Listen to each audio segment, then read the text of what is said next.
Miss Cindy Gonzalez, Merly, Meredith,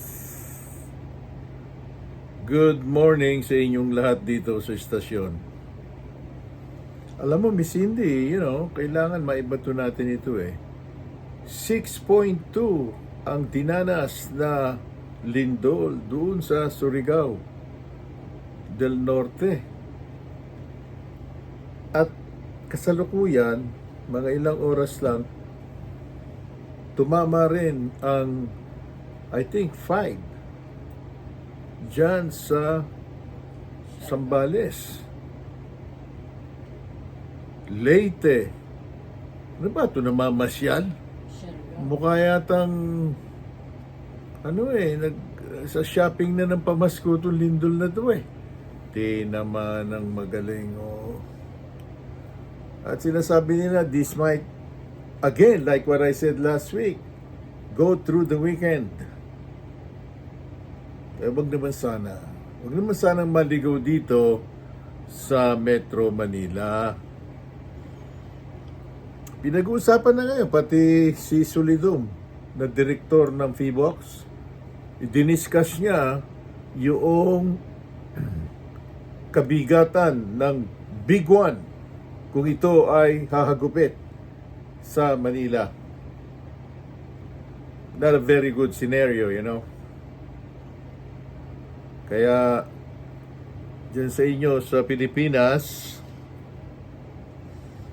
bumabati muna kami from WRMN New York, simulcast dyan sa 558 DCXL RMN News Manila. Magandang umaga, tanghali, gabi, sapagkat tayo napapakinggan sa iba't ibang panig ng daigdig. Now, getting back to lindol, kailangan ibalik yung, twice a week ang gawin nilang ehersisyo ng mga bata sa Metro Manila. May mga mestra akong na panood sa ating widescreen na talagang yung pag-uga, yung lindol, tinamanan ko. Mahirap na lang. Baka matakot yung mga kababayan natin eh. At any rate, tsaka ngayon, usong-uso daw sa Pilipinas, yung malatrangkasong pakiramdam. Sana naman wag lumala eh. Sobrang na inaabot na hirap ng mga kabayan sa Pinas. At itong kawalanghiyaan na ginawa ng mga taga DPWH, bilyong-bilyong mga salapi ang mga ninakaw, ayan ang laman ng mga pahayagan dito sa Amerika. I will repeat, pati ang US State Department naglabas na ng kanilang statement na yan makakaapekto sa ekonomiya ng Pilipinas. Napakalungkot, Kuya Eddie. Hindi mo naman sasabihin ang Pilipinas isang bansa na salbahe. Ang sinasabi nila, pinakamagalang daw na bansa sa Southeast Asia ang Pilipinas. Kaya lang, medyo natatabunan na pagdating sa ekonomiya ng mga ibang kapitbahay. Isipin mo, Bangladesh, Miss Cindy Gonzalez, Bangladesh, nauna pa ngayon sa rating economically sa Pilipinas. Of course, ang Malaysia, ang Indonesia, nandun na yun nung araw pa sa taas pero humagupit ang Vietnam. Ang malaking katanungan, ito bang mga gumagawa ng katiwalian o korupsyon sa Pilipinas, hindi ba sila nakukonsyensya? Walang budhi. Tama yan, Miss Cindy Gonzales. That's the right word I've been looking for. Budhi. Meron ba sila? Maitim. Maitim. Ay. Alam mo, merong isang sundalo sa Philippine Marines na ngayon retirado na, pero aktibo sa kanyang mga kasamahan sa nangyayari sa korupsyon sa Pilipinas. Sinasabi na ito'y dapat masugpo. Dahil ngayon kami, private citizen na, pero nagbabayad kami ng tax. Mga buhay sa bahay and all that. Sabi, ninanakaw lang, ilalagay sa harapan natin, bilyon-bilyon, isinusugal lang nila. Di naman ang karambaso. Ang pangalan nito ay si Retired Marine Colonel Ariel Quirobin. Consider siyang bayani noong unang EDSA People Power 1. Kilalang kilala ito. Malaking pangalan nito sa Philippine Armed Forces. Kagalang-galang. Pero sasama raw siya sa mga rally, especially yung darating na malaking rally na magsasama-sama ang mga simbahan,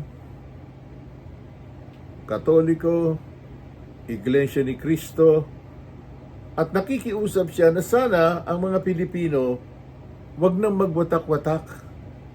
Yung mga pro-Duterte at saka anti-Duterte at saka yung mga resign Marcos, huwag nang pag-usapan niya yan. Hindi ito dapat maging politika. Yung corruption na yan, ang kalaban yan, yung pagkahati-hati ng mga Pilipino. Marunong ito dahil ito, napasabak na ng gera to sa Mindanao. Literally, yan namatay. Literally. Flatline na yung kanyang EKG. Mabuti na lang sa awa ng Diyos na buhay. Kaya siya considered really a warrior. Ariel Quirobin. Hindi biro yung pangalan na yan. Kasama niya si Baguio City Mayor Magalong dun sa Mindanao nung sila'y nakipagbakbakan. Nakulong po. Bah. Ngayon, ang tanong, meron bang ginagawa ang pamahalaan na masasabing talagang sinusugsog kung sino ang mastermind nito? That's the big question. Sapagkat kung sino man ang nakakaalam nito, yun ang dapat panagutin. According to Marine Colonel Quirobin, walang nakukulungan niya kahit sino. Yun ang nais na malaman ng taong bayan na niya. Anong gagawin natin? Freedom of expression na niya. Huwag nating daanin ito sa puwersa. Sapagkat kung magkakaroon na niya ng paksyon at sabay-sabay itong lumusob sa Mindiola o kung saan man, magkakaroon na naman ng gera patani sa loob ng armed forces. Pinapaliwanag niya Nakita ko yung interview at sinikap kong i-tape para maparinig ko kung ano sinasa loob nitong Marine Colonel Quirobin. Very active siya. Respetado siya ng mga general sa military ng Pilipinas. Pakinggan natin yung kanyang ipinapaliwanag tungkol dito sa isa sa nakasama niya sa bakbakan sa Mindanao na magandang kredibilidad na si Sergeant Gutesa na tumistigo dyan sa Senado. Pakinggan natin. Pero ito lang din para may klaro ko lang kasi yun yung pinagmulan kung bakit lumantad yung pangalan ko na naman. I posted something sa Facebook na sabi ko nga, Orly Regala Gutesa, you made me proud as a Marine. But in fairness, no, nagtanong-tanong ako maayos yung serbisyo niya. No? Kasi at hindi ko nga, ang nabanggit na lang na, sir, kasama natin yan ng all-out war. Di ba, battalion commander ka ng 1st Battalion. Assign ako ng 10th Marine Battalion, siya sa 4th Marine Battalion. So sama-sama kami dun sa pag-assault ng Abu Bakar. Ngayon, member siya ng Marine Security and Escort Group. So normal sa kanya, nung pinakita nga, just to discredit him na, na-assign siya detail, di ganito, detail. Siyempre, nasa active service siya, ang presidente nun, was PRRD, normal, nagbibigay ka na hihingi sila ng mga security, siya yung nabibigay. So, it doesn't really mean na pro-Duterte siya. Kasi, nung nakakausap ko yung mga ibang kabatch niya dati, ang usapan nila, batch sabi niya, huwag kang magre-retract, huwag kang kasi masisira yung credibility ng Marines. Even yung mga rank and file, even yung nasa active, nanonood lang sila. Pag nakita nila, there's such thing as a critical mass. Pag nakita nila na maraming tao nagkakaisa, kasi kung hindi naman ipakikita kunwari ng gobyerno natin yung sinceridad nila para i-address yung problem na to, wala pa nga nakukulong. Dapat ilang buwan na dapat may makita ka na ginagawa talaga na action. Well, sa akin kasi, ang sama na nangyari nag-polarize na tayo. Everything even yung mababasa mo about corruption lang, may spin. But to be more discerning. Kaya ako, pagka may nagpo-post na ganyan, please validate your information. Maliwanag, PCD Gonzales. Ano ba sa Tagalog yung discerning? Discerning. Unawain. That's right. Unawain. Dahil kung hindi uunawain, ay magkakaroon ng Vicente Gonzales ng hindi pagkakaunawaan, maggegera patani na naman daw ang mga sundalo, sila-silang magpapandali. Look, Vicente Gonzales,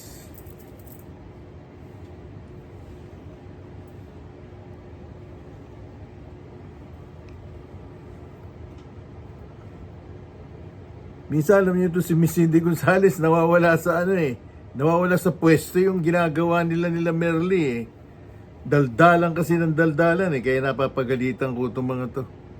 You know what I mean? Pagka nakatutok, yun lang ang gagawin. Di naman ang karambas kayo.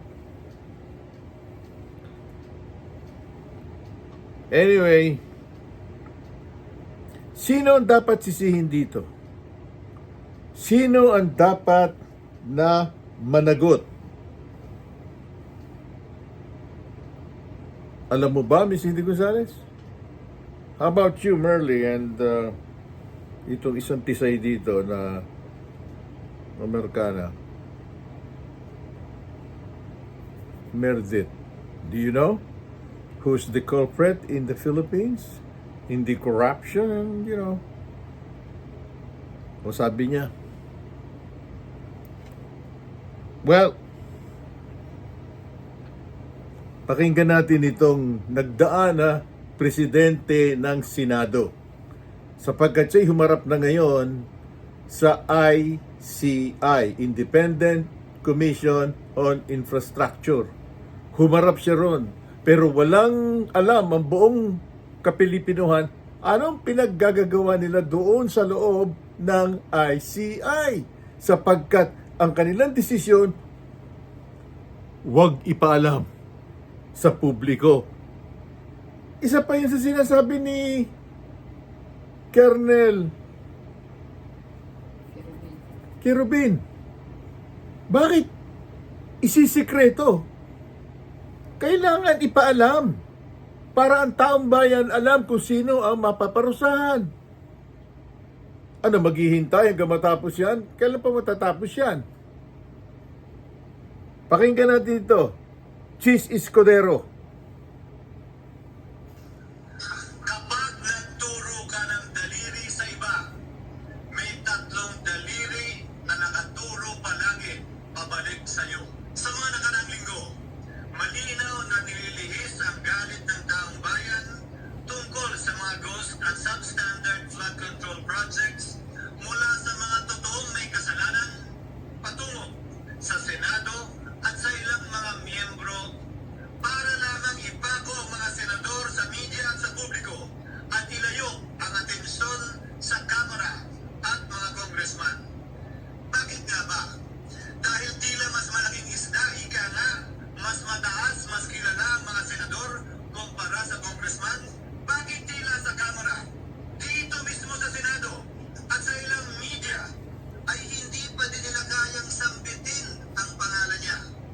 Pues, sasabihin ko, Martin Romualdez. Maraming beses po akong tinanong ni Pangulong Bongbong Marcos tungkol sa panukalang budget para sa 2025. Sinabi ko po sa kanya ang buo at tapat na katotohanan.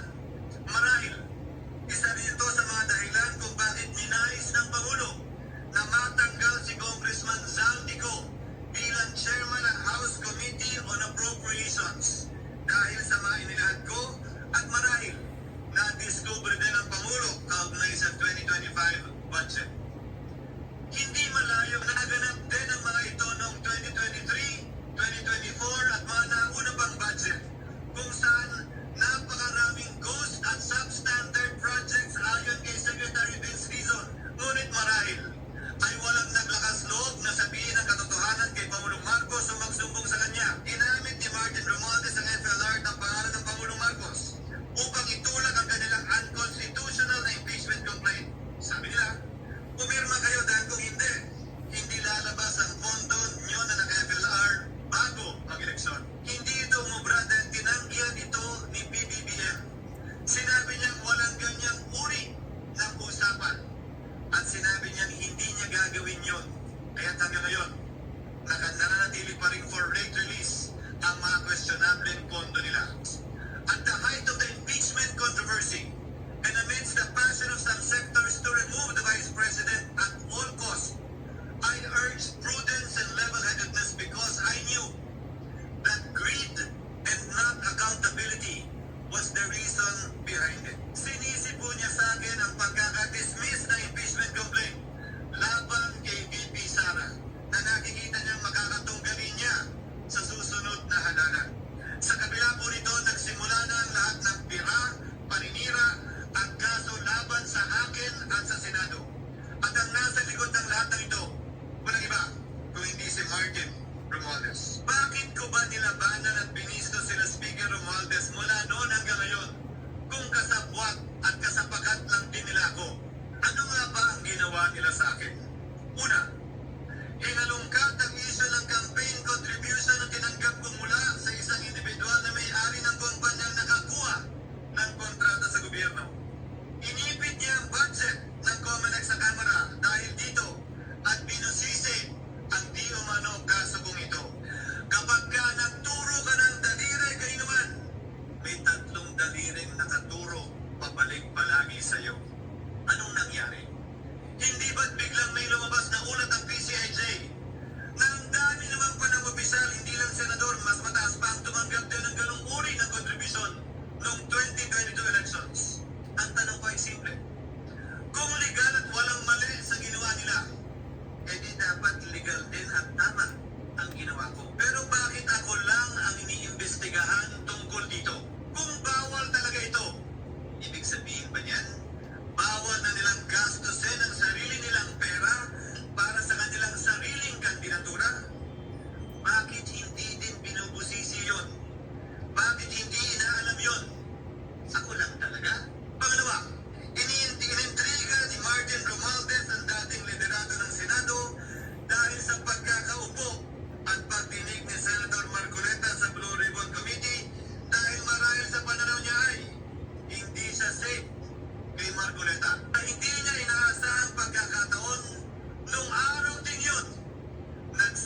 ng DPWS na nabanggit sa itaas ay paulit-ulit na binabanggit ang delivery ng pera ay para sa kay Saldico na dapat at least 25%. Si Kong Martin Orilla naman ay ilang beses na binabanggit ang pangalan ni Speaker Martin Romualdez bilang kanyang malapit na kaibigan.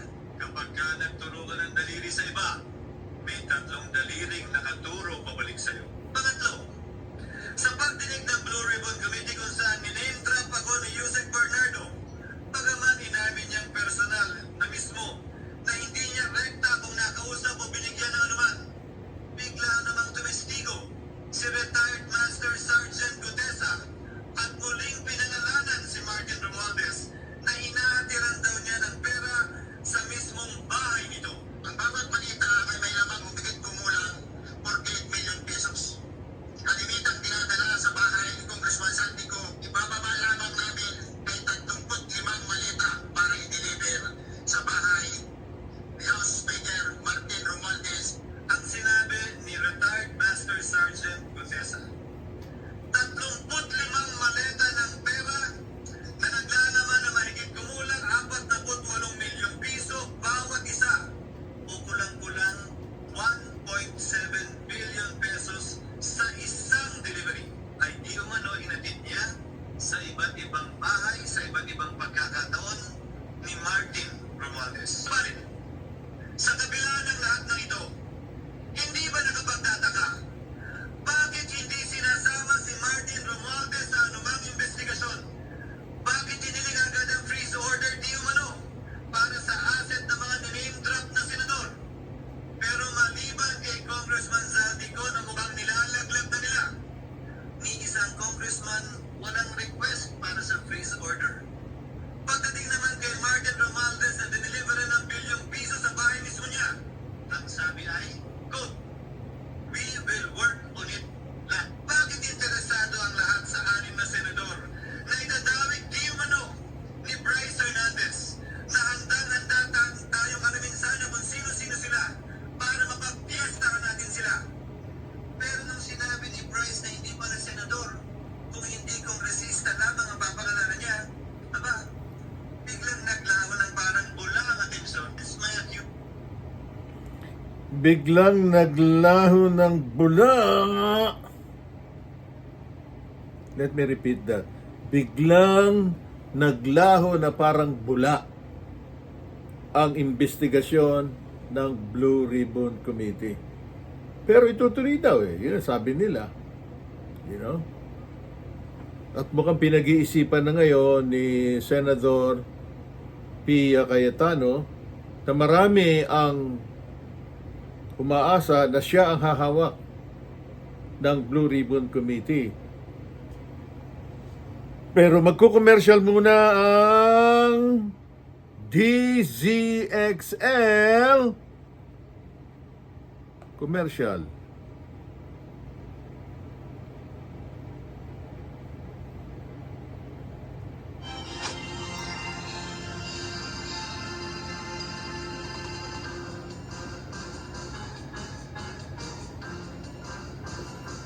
Alexa, lower. Alexa, play Vanilla Fudge Celebration. Okay, here's Vanilla Fudge on Amazon Music.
Well, we're back dito sa ating Sapagkat Mahal Kita, What's Happening? Simulcast with 558 DZXL RMN News Manila. Huwag niyong kalilimutan na itong ating tambalan na ito every week na kinagigiliwan ng marami nating mga sumusubaybay ay sa pamamagitan ng pagtangkilik sa tuwi-tuwina ng ating mga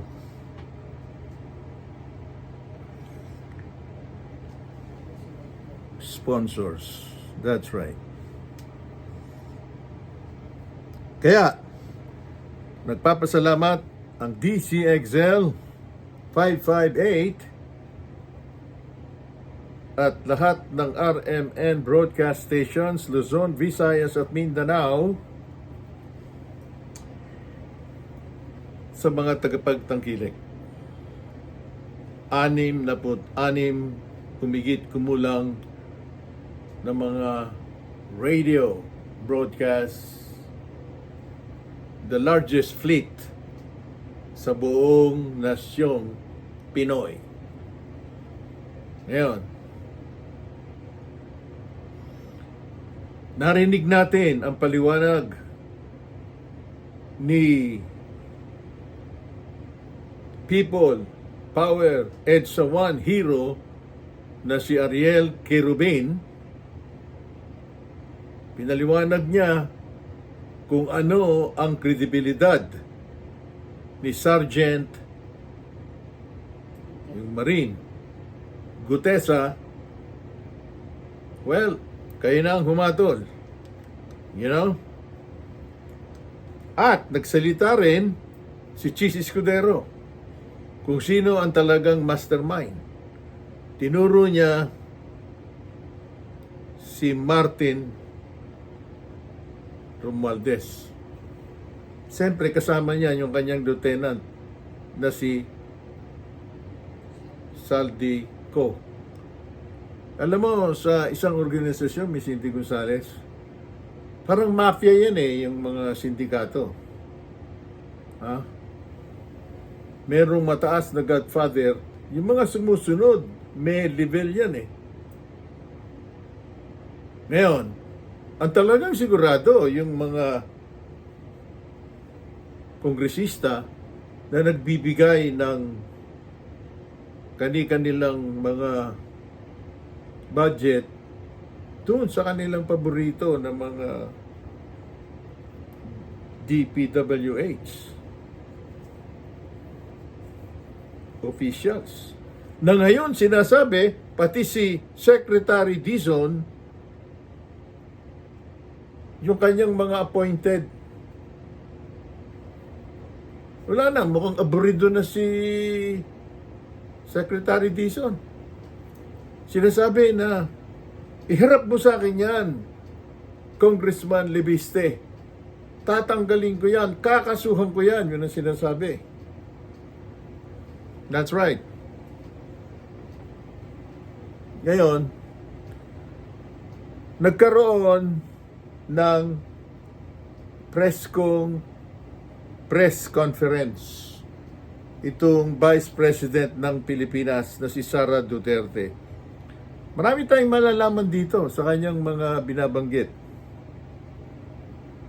Kaya gusto kong maintindihan kung ano ang kanyang mga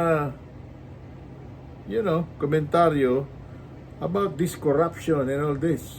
Sapagkat tahimik siya Lagi kasing tinututukan yung nangyayari sa kanyang tatay doon sa Hague. By the way, si Karan Khan na prosecutor sa ICC tinagpas doon. Hindi na siya ang magpo-prosecute kay dating Pangulong Duterte. Alam mo kung anong problema, Miss Cindy Gonzales? Sex. may sexual Scandal. nakakahiya ang tinamaan ng Judas. Sensitibo pa naman ang kanyang mga pinoprosecute. Yun pala siya ang dapat i-prosecute. Ano ba yan? Yan ang nga ba sinasabi ko eh. Pakinggan natin si Vice President Sara Duterte. Hindi na ako nagugulat sa House of Representatives. Baka pwede niyo pong sagutin yung sinasabi ni Vice President Congressman Monday kasi meron yan silang narrative about Inday Sara. Kung napapansin niyo, paulit-ulit lang yan na sinasabi nila. Kung ano yung, pansinin niyo din, kung ano yung lumalabas sa bibig ng Malacanang Palace, susunod yung kanilang online service providers sa news.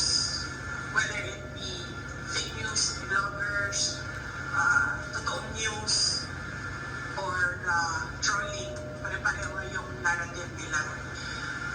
Pansinin nyo, lahat ng lumabas na mga articles, isa lang yan. Sinasabi nila, number 1, pro-China, number 2, Brad, number 3, Lucaret, crazy, number 4, makalimutan ko yung isa. Ano yung isa nun? Ulit-ulit lang yan sila eh. Confidential funds.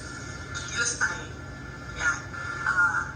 Pro-China, Brad, Lupa-Lupa, at confidential funds. Apat lang yan. Pansinin nyo, inuulit-ulit nila yan. Hoping siguro na one of those will stick sa image or sa reputation para makasira sa akin. So, hindi ako nagtataka na magsasabi ng ganyan si Leila de Lima. Yung word na brand, nagamit nila lagi yan. And more than that, hindi naman kasi parent ang House of Representatives for them to say kailangan disiplinahin ang Vice President. Dahil sa totoo lang, ang tawag natin sa kanila mga bukayan, di ba? Ganun yung general perception for all members on the House of Representatives. So wala silang moral ascendancy over the office of the Vice President. But that's anti-Sara Duterte. Messaging narrative nila, nasa message board nila. Si Speaker Ramon, former Speaker Ramon, is appeared before the ICI. Wala na, hindi ko na siya iniisip, ma'am. Wala akong comment, ma'am, sa kanyang pag-attend sa ICI. Sinabi ko na yan, diba, na ang ginawa lang kasi ng Pangulo, noong tinamaan siya ng sarili niyang speech, na maliya naman kayo, at nagalit yung mga tao, ang ginawa lang niya ay magpalit ng House Speaker at ng President ng Senate at gumawa ng ICI. Pero hanggang ngayon, wala pa rin nananagot.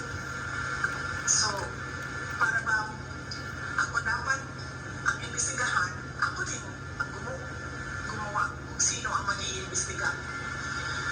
So, the question of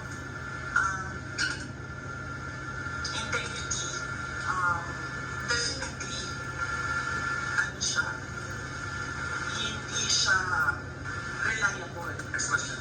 So, Mr. Kaylina na, thank you for accommodating for more of our questions. In relation dun nga sa corruption, kung mga maaaring nakaka-apekto maraw ito sa image ng Pilipinas at yung trust confidence ng investors, ano po yung masasabi niyo dito?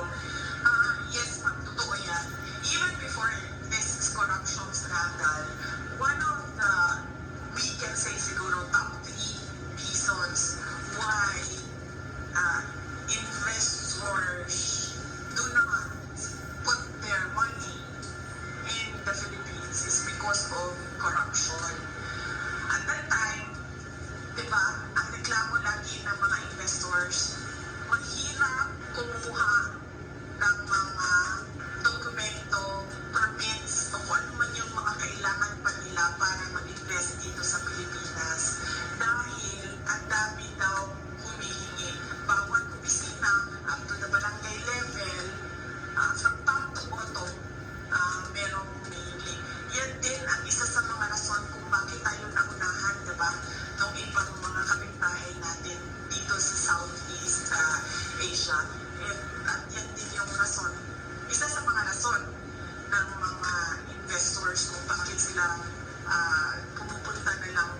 sa Thailand or pumupunta sa Vietnam. At meron na ngayon, marami pumupunta sa Bangladesh because nakaka-apekto yung corruption sa competitiveness ng isang bansa. Yung corruption complaint ng foreign investors and even domestic investors, hindi yan ngayon lang. Malamang kung noon ang nangyari, malamang kung noon napapaisip pa ang investors na o sige, tingnan natin ang Pilipinas. Ngayon, after the corruption scandal of the administration, hindi na sila at all naglalagay o nag-shortlist ang Pilipinas. Siguro automatic na yun na let's not think about or include the Philippines. Kung dati pinag-iisipan pa tayo ng mga investors, ngayon hindi na. Pero yung corruption na yan, nandiyan na yan, complete na yan ng mga investors dati pa. Kasama doon ang cost ng investment. Tubig, kuryente. Sunod dyan ay connectivity. Sabi nila, masyadong mabagal IT infrastructure ng Pilipinas. At nandoon na dati pa yung corruption. Kaya sinasabi ko, noon kinoconsider tayo, ngayon hindi na talaga. Dahil sa ginagawa ng administrasyon. As Vice President, akala ko Vice President.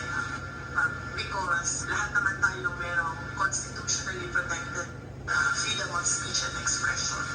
And we talk about it because that is the essence of democracy.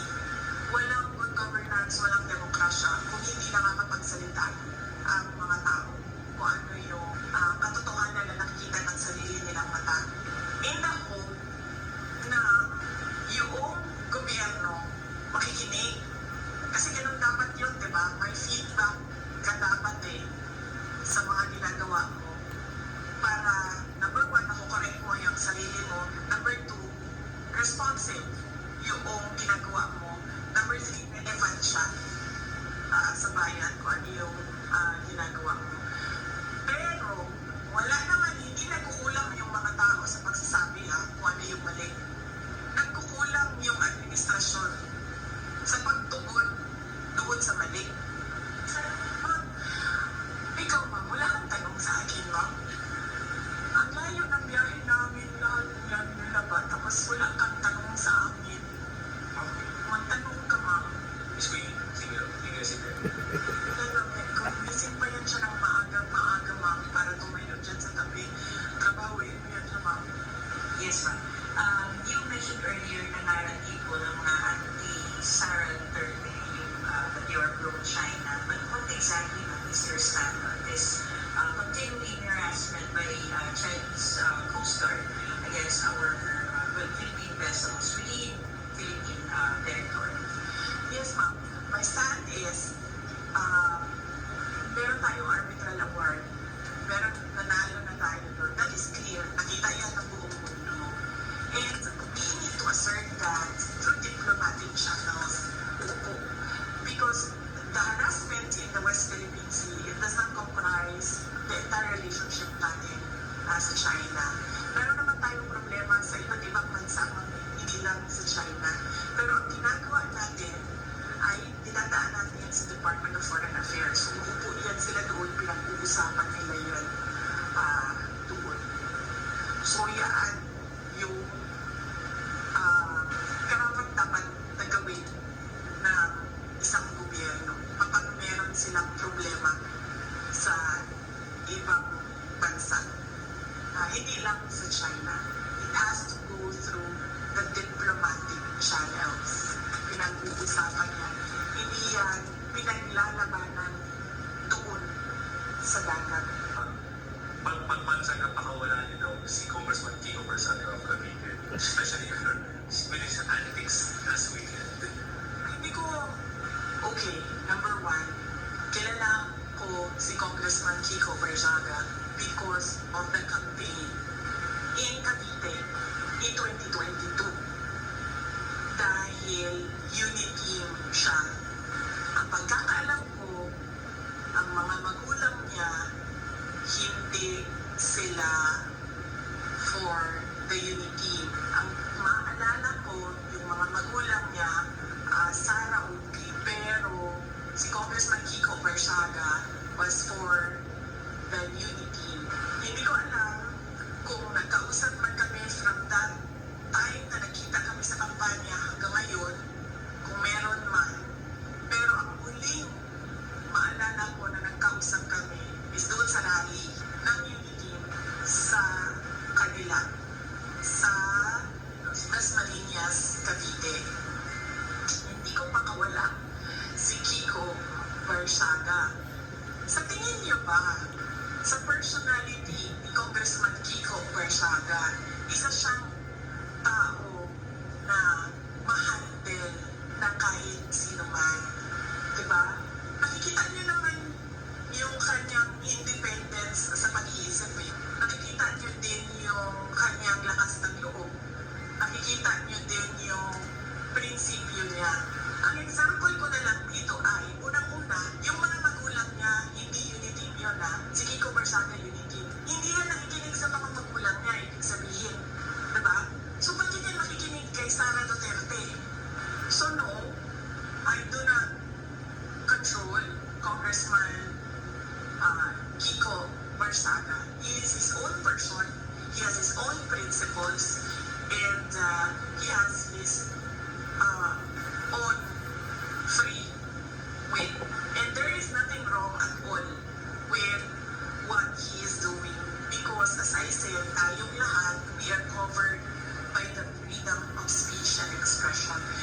Unfortunately, meron tayong administrasyon na hindi nila matanggap na meron talagang mga tao na number one, hindi natatakot, at number two, hindi nabibili ng pera. Pinagdadasal natin sa Diyos na makinig ang administrasyon na gawan nila ng solusyon ang korupsyon sa Pilipinas. I would just want to ask with the alleged destabilization. Alam mo ma'am, yung destabilization, nagagaling lang naman yan sa administrasyon eh. Wala namang destabilization na nangyayari eh. Nagsasalita lang yung mga tao. At nai-insecure lang o natatakot lang yung administration sa lakas ng boses ng mga tao. Pero sa totoo lang ma'am, walang nagpaplano ng destabilizasyon. Normal ang pagpapahayag ng isang tao sa kanyang nararamdaman. Kasi nai-insecure sila at natatakot sila. Kasi lumalakas yung boses ng mga tao. Diba? Meron ba tayong ginagawang destabilisasyon? Meron bang mga tao na nagmi-meeting na nagsasabi na ito makabayan, yes, number one. Yan talaga ang vision ng makabayan. Babagsakin ang gobyerno kasi gusto nila mag-take over. So kung meron man grupo na nagmi-meeting para mapagsakin ang administrasyon ng gobyerno, makabayan yun. Wala nang iba. Lahat yan, lahat ng iba dyan, wala nang meeting yan. Nagsasalita lang yan. Lahat ng mga tao ng kanilang nagsasabi lang sila sa galit nila. Tayo pala. Kasama na ako dito. Nagsasabi lang mga kami. Tayo sa galit natin. Tingin na aside from the flood control, ano pa ang mga dapat siguro tingnan o i-check aside from this flood control?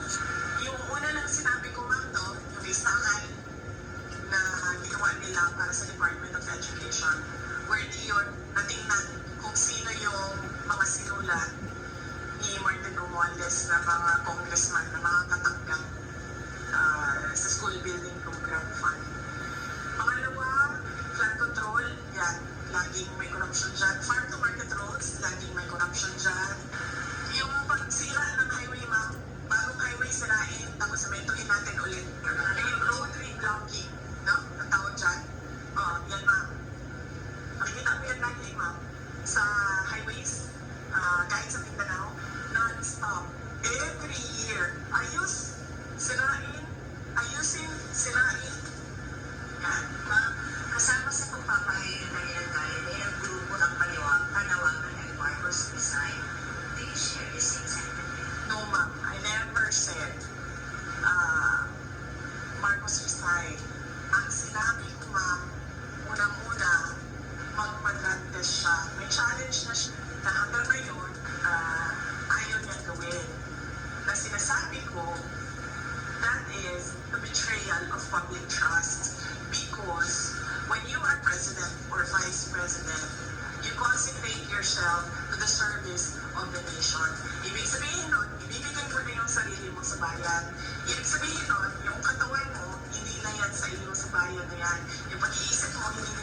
bayan na yan.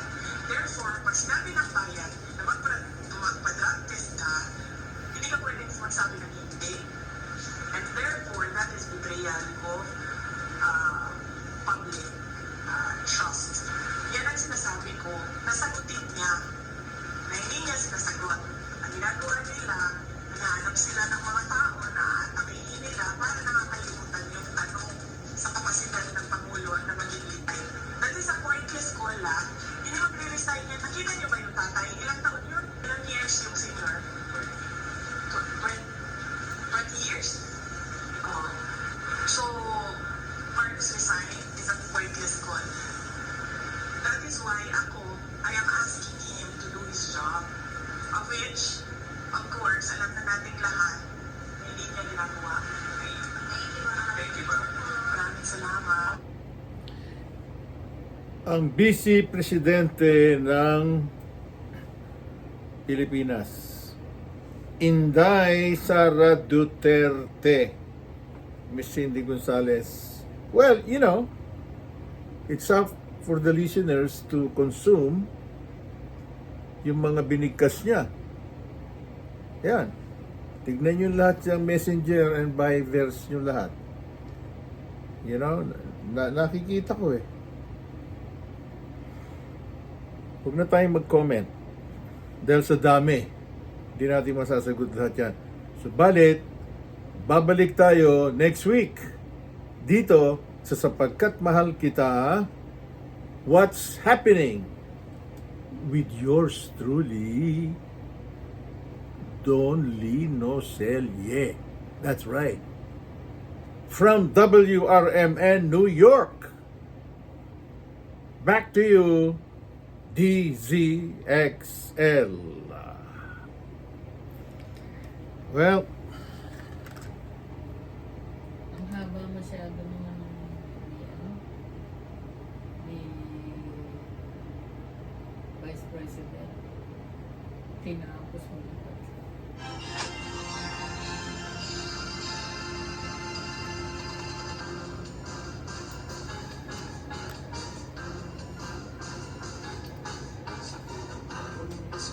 Sa akin ng mga ko, isang basketball na bago sa panahon.